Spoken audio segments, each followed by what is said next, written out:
Modglin, followed by Clyde Miller. Good evening, sir. How are you? Good. Good. Good evening. Thanks for the opportunity, and congratulations to staff for all the work that they have done. I wish to speak tonight as with particular reference to the Mason District and Seven Corners, where I live. I think we all agree that we want to live in a less polluted, more sustainable world, but we also have to look at some of the realities of implementing the abolition of minimum requirements, of which a number of people were advocating. So, and where I live, when we think of cars and Seven Corners, think of congestion, people cutting through our neighborhood, and why does it take us 15 minutes to get 1 mile? So, the reduction of automobiles in our area would be a wonderful thing. Currently, I'm working with Afghan refugees in the Alexandria and the Skyline area, and some of the realities of this situation appertain.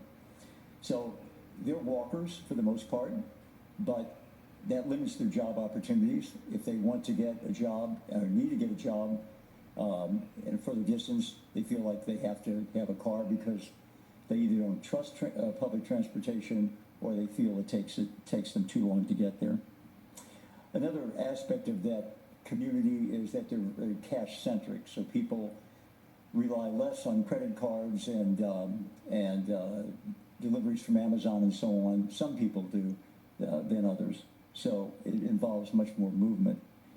So I think the understanding of this is that the reason that people feel like they have to have a car is it's the defense of their own family, if you will. That is to say, to get a parking spot in these poorer areas, a parking spot in their neighborhood before all the parking spots are taken and they have to park 3 blocks away, or it's the nurse coming home at night and has to park in an unlighted area or a dimly lighted area in order to get to her condo or apartment.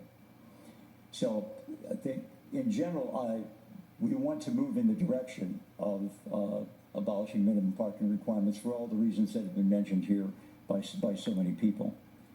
I have four or five proposals I want to make in that regard. Number one, the so-called parking benefits district, which is to say that developers in the future who wish to have any parking spaces with their development pay into a public fund, if you will, for green space, trees, bike lanes, etc., within that community area, within a mile or so. That's been implemented in Pasadena, California, and some other places.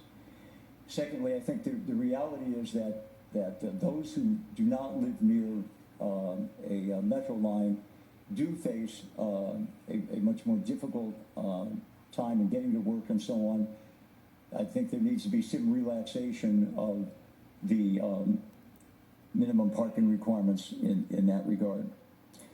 Third, all of these issues with parking are linked to other aspects of our public policy, as has been pointed out, our transportation, business, and another element we have not talked about, which is safety. Sometimes you solve a problem in one area and you create it in another. So as we go forward, if there can be a little bit more ratcheted or incremental changes with respect to this ordinance, I think we'll be better off. What are the realities that we should not forget? The older lady who can barely walk takes 10 minutes to get from her car to the condo building door, and she goes out to shop, and that car is her lifeline to get things done. She doesn't have enough money to do a lot of the things that somebody more affluent can do.